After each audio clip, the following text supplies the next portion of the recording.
All members must attend one of these two meetings, either before school at 7:35 or after school at 3:40. If you are unable to attend, stop by and see Ms. Nelson for meeting details. Junior class, we need workers for this Saturday's game. Sign up outside of Ms. Carruthers' room and meet Coach Shelby at the concession stand at 9:30 a.m. Please stand for the pledges. I pledge allegiance to the flag of the United States of America and to the republic for which it stands, one nation, under God, indivisible, with liberty and justice for all.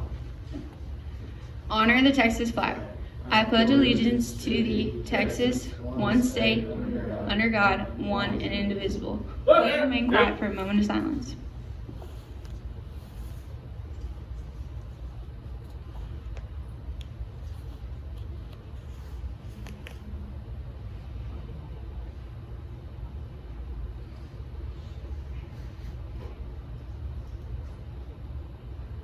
Thank you and have a great day. All right, we've done this while. I want to break it up again. Sit down, Kate. My responsibility to use them and not waste them. My outlook on life is a choice, not a reaction. I'll make my world a better place for myself and those around me. I will do my best not to make a comment out of ignorance. The only fair in life is in Dallas in October and Decatur in the spring. The world's not a satellite of myself, and I'll be part of the solution, not part of the problem. Just because somebody calls me a tree doesn't make me wood. I will give my best because I expect your best. Stop being offended by things that don't concern you. There's a chance I might get bacon today. When are we going to put the House Arrest bill in there? Oh, I just put that, I just add that to me because we don't say it, but that the House of Reps, it is fair. Because we have fair representation. They always ask fair. Goody. We're gonna get 10 of these done today. I'll do 10 of them. And I will show you how cool I can make this. Remind me when we get to the little clip to turn this off, because when I tape stuff that I show, it won't put it on there because I guess there's like copyright stuff. Yeah. You know? So Copyright infringement. If you actually put like this is for fair use, yeah. YouTube will copy strike it and take it down. How do I do that? If you put like a little text in the beginning of your video saying that this is for like fair use for school reasons, YouTube will watch it because they watch like the first 30 seconds of the video to see if anything's like, you have like copy strike music or something like that. Alright, I'll figure out how to do that. Sounds like a lot of work on my part.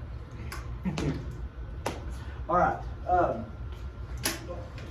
when I was a kid, Vietnam was going on. And I was scared to death of thunderstorms. And I think I had a legitimate reason. Hot does not have a legitimate reason. Every night on the news, they would show the Vietnam War. They would show clips. They would show a reporter give a report. They would show bombs going off. They might even show somebody carrying like an injured person. So you might see some blood. And one night I remember laying in my bed, it was nighttime, and there was a thunderstorm rolling in, and I was scared to death because it sounded and looked like war. So I thought the war was coming. I literally thought tanks were coming up the highway. I was scared to death. Before World War II, you had newspaper reports of what's going on during the war. World War II, you had the newsreels. So they might have some actual video, but it wasn't the actual war. It was after the war took place, you had reports of what had happened. What was different about Vietnam? They had media. The media was there showing what was going on. It was the first time you could sit in your living room and kind of see the war happen. So why would Vietnam be called the first living room war? They were showing on TV. First time it was actually brought into the people's living rooms. Got that down? Sure. To because of television and new technology. Do you think that had an impact on people's opinion of Vietnam? Because if you can see it, that's way different than hearing about something. When you see something, that makes it real. Hearing about something, it doesn't necessarily have to be real. But when you see it, it makes it real. When I was in college, in January of 1991, I was working on my master's degree. CNN broadcast the attack on Baghdad. CNN was there. They were the only news outlet in Baghdad. And we told, like 25 countries in the world told Saddam Hussein, get out of Kuwait. He'd invaded Kuwait. And he said no. And so we attacked. Now the difference between 1991 and 1945, and actually Vietnam, was to fight the war, you dropped just bombs everywhere, hoping to blow up this little thing. But you had to blow up everything around it, hoping to get that one. 91, you could push a button and make it go here and blow this thing up. And you have to blow up everything around it. So they're in the hotel in Baghdad filming the explosions all over the city, and you could hear it and see it. We stayed up all night watching the war.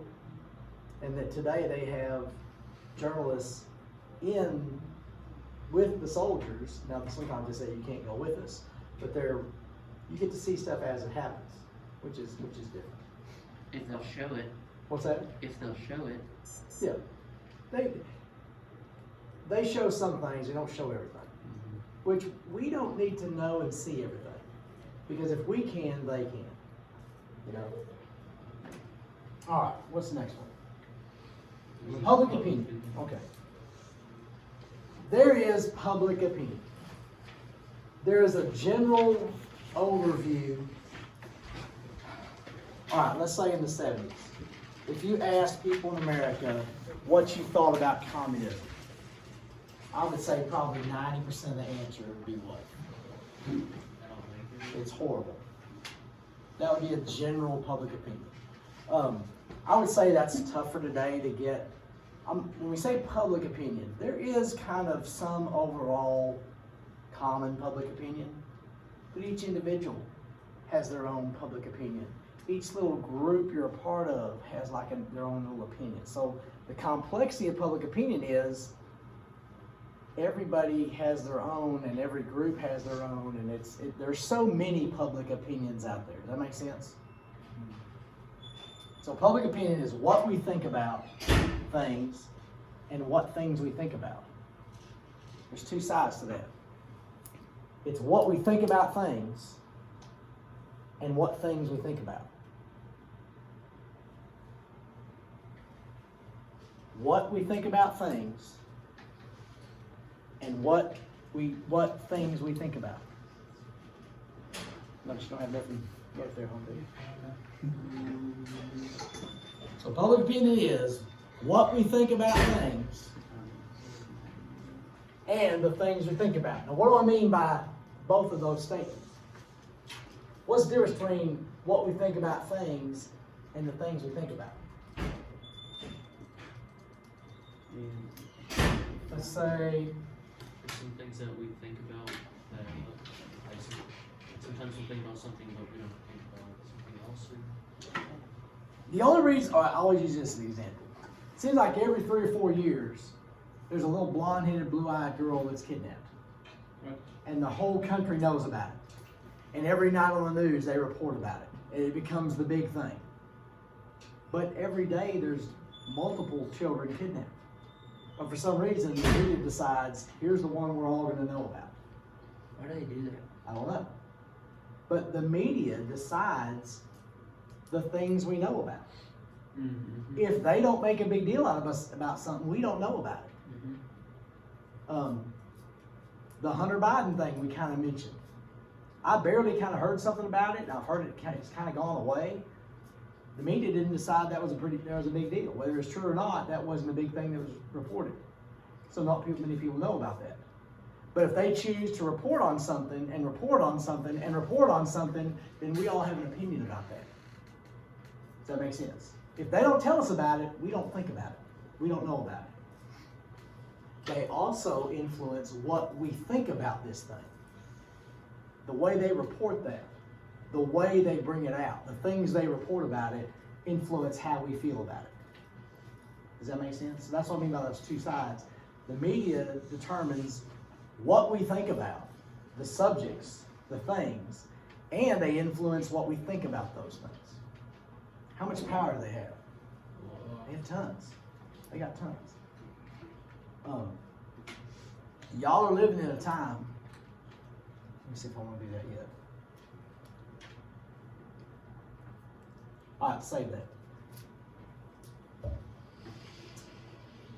Before 1920, how was public opinion expressed? How did you express your opinions?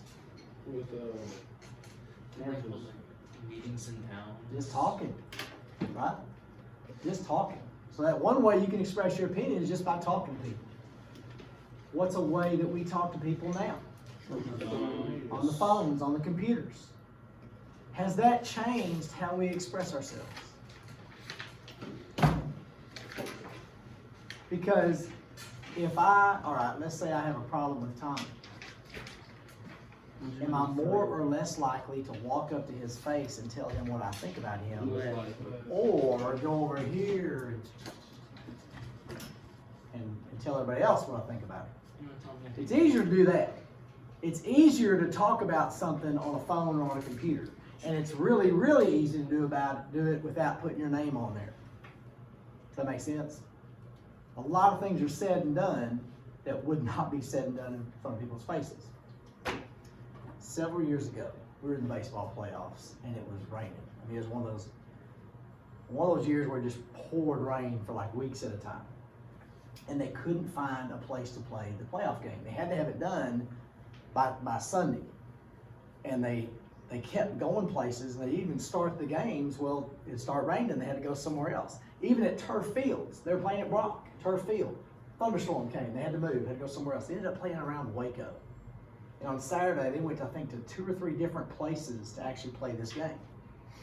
And for some reason, Little Christy shows me things sometimes and tells me about stuff that I wouldn't know unless she showed me or told me. I think it was on this Facebook deal. One of the uncles of the players got on there and said, I can't believe these coaches. I don't know why they're trying to do this or what they're doing, man. They ought to be hit with a chair. And she told me that. And I dictated to her, this is what you're going to reply to that idiot. You're going to give him my address and tell him my name and say to come to my house. And I have chairs for him to hit me with. She did. I don't know if I'm sure she did not do that. And I bet if she did that, he wouldn't have responded to it. I'm calling it out as a pansy right now. So, now, it's probably good she didn't do that. But would he have said that to the coach in front of Coach Broussard's face? Would he have done that? No. No, he wouldn't have done that. Because Coach Broussard wouldn't have he would have been smart enough not to do anything. But when 6'4", 270-pound Scott Broussard gets told that by some, I'm going to assume, weasel little pansy guy, you know, he wouldn't have said that to his face, but he'll type it out there and put it out there on something. But we'll talk about it. We'll put it on the phone, social media. Is there other ways you express your opinion after you're 18? Voting. Voting is a big way to express your public opinion.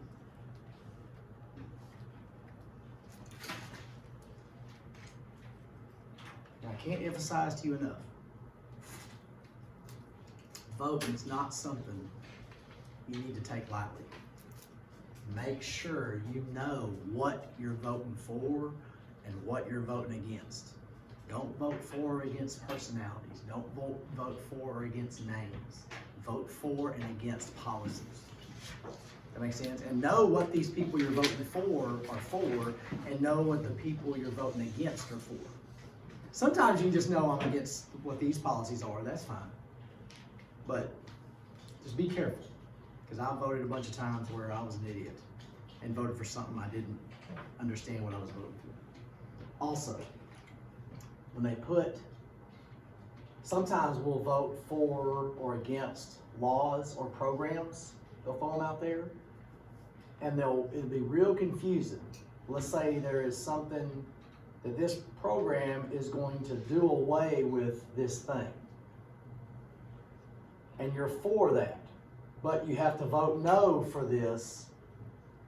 Does that make sense? Sometimes voting no for it gives you what you want, and sometimes voting for it, you gotta be make sure you understand there was something a couple years ago, I forget what it was.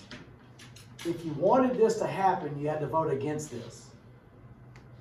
And I remember I really had to think about it, even when I was sitting there, okay, let me make sure I read this, and make sure you know what you're doing when you vote. All right. Okay, the influences on your public opinion.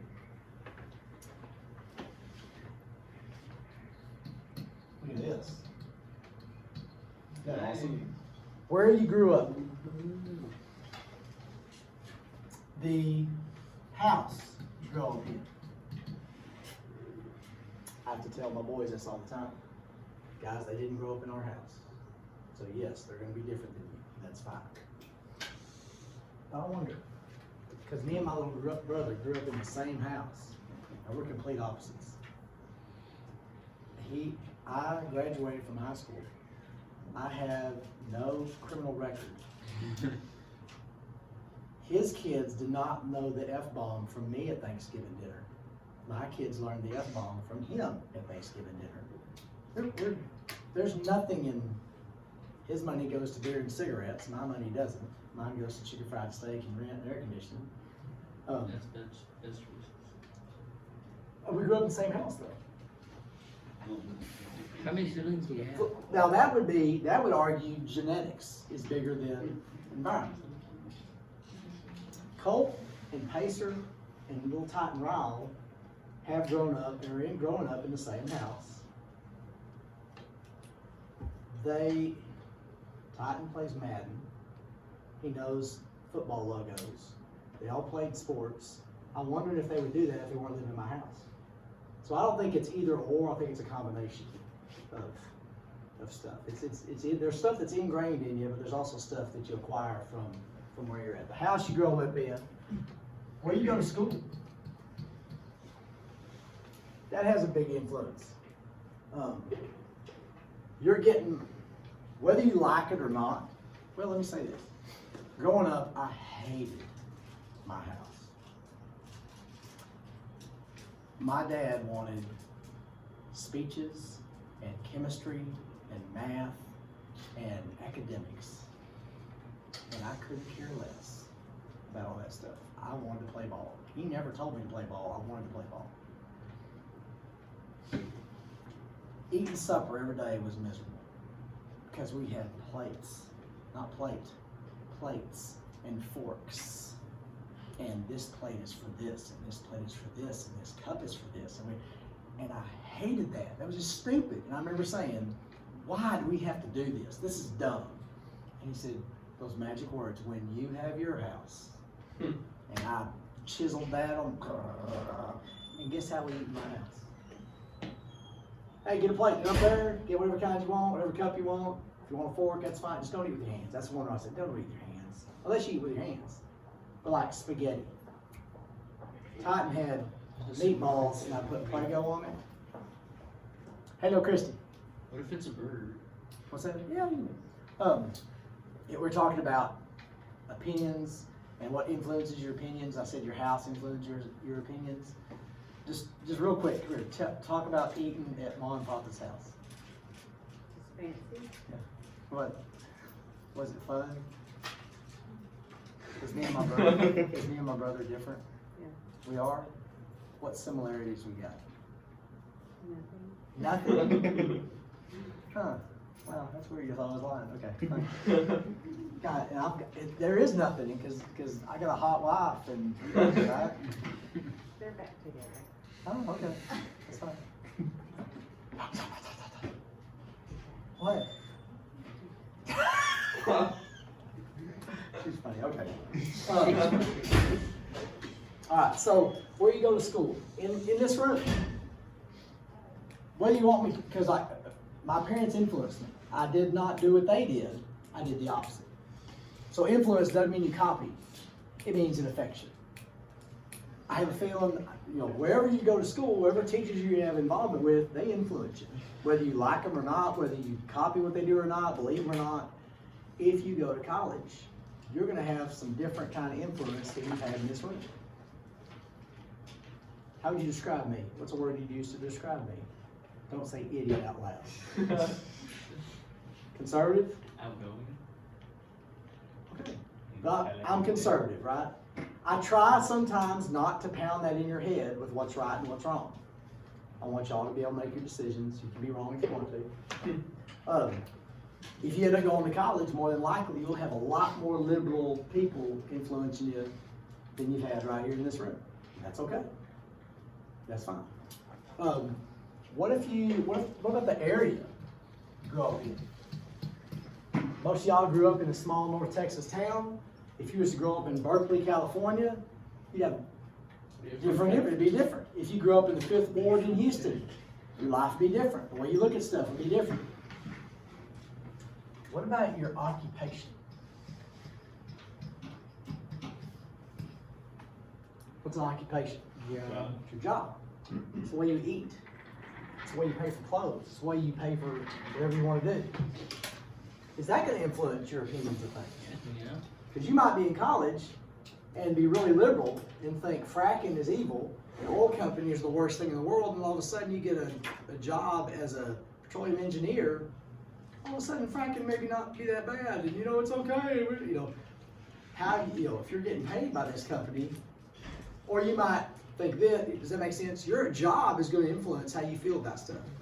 If you are, say you're pro fracking, and all of a sudden you are a farmer, and you see some things happening, maybe that's to the environment you don't like, you're like, well, I don't like that. Anything else you can think of that influences? About the people you hang out with. People you hang out with is going to influence. All right, the mass media.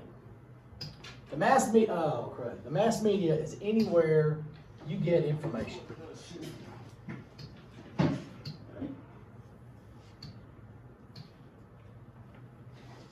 Any source of information is the media. It's mainly TV, radio, computer, less and less newspapers, but there's still newspapers on the computer. Oh, it's not working.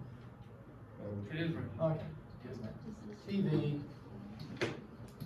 radio, internet, what I said, newspapers to a lesser extent. Any source of information.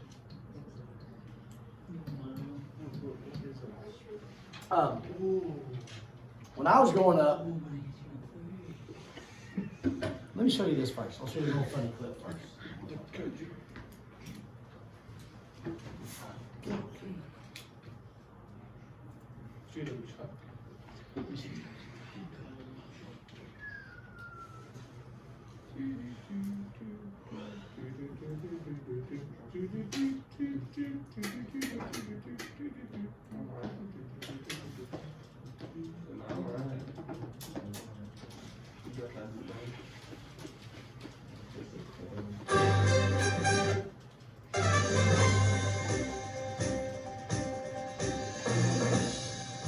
It's the 11 o'clock Action 8 News Watch with Connor Stans, Tempe Davenport, and